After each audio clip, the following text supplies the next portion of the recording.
Hi, I'm Tyler Elliott with Elliott Remodeling, and in this segment we're going to show you how to install a GFCI outlet. A GFI or GFCI outlet stands for ground fault circuit interrupter.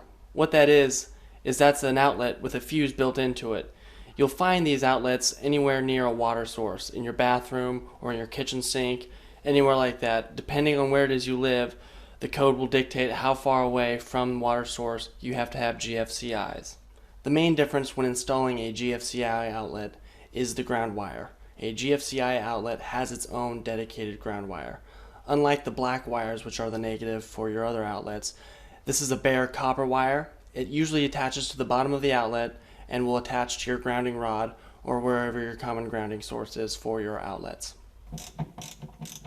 So to install a GFCI outlet is just like installing your regular outlet, the only difference being, of course, the ground wire. Once you have your ground wire connected to your GFCI, the connection is just like any other outlet. You'll plug the white, which is the positive power, into the positive side of the outlet, and the black, the negative, into the negative side. And depending on the location of your outlet, you may patch in another positive and negative to pass on to the next outlet. I'm Tyler Elliott with Elliott Remodeling, and that's how you install a GFCI outlet.